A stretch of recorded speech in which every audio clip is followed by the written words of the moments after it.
Once you've got the hang of the basics of flash on location, I'll urge you to move as quickly into the creative field as physically possible. There's only a few real key skills that you need to learn. Then it's actually what are you using the flash for. So for me it will be introduction of a secondary or third flash to add into the scene. It'll be using colour within the photograph to either change the background or the whole overall look and feel to the photograph. It'll be using the likes of high sync, of course, to really dramatically change the skies within the photograph, and of course the modifiers to allow us to shape and control the light and how it hits the subject.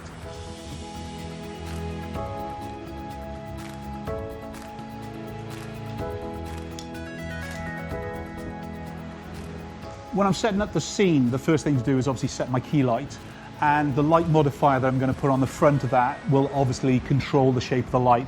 Often I'll be using the likes of strip boxes, honeycombs, barn doors, big maxi light reflectors, things that will completely change the characteristics of the light. Once I've got to that kind of decision, the next thing will be is what am I using secondary or third lights within the scene for? Often the second light is being used for separation before anything else, and the likes of a simple reflector or a maxi light reflector will shape and control that light to spread across a scene, to give it a specularity as well.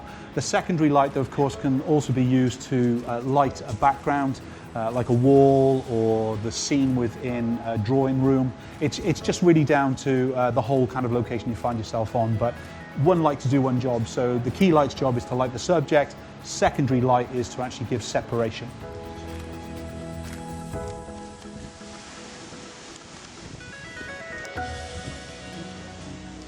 I love using gels on location. Why? It's because it's an instant way for me to completely transform the scene at times.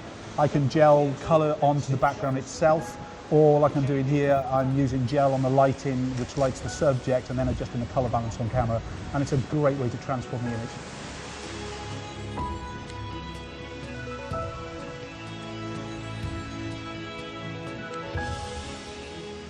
To get even more creative with the flash on location, opt for high sync.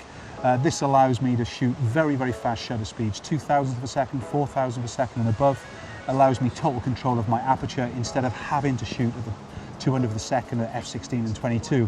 I'm taking control of my creativity with the shutter speed and the aperture, naturally darkening skies and scene by using the shutter speed for that total control.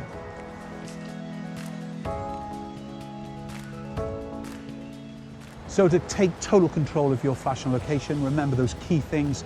Use multiple flashes if you're going to have to use a light for separation, but make sure your key light or any other light is being shaped so you're controlling what is falling onto the subject.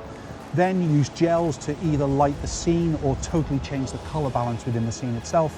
And then of course think about high sync to totally darken your skies to allow you to pretty much shoot in any location at the creative aperture that you want to use.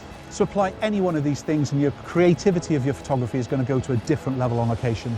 Remember, just have a bit of fun with it. You really can't go wrong with Edenchrome at all.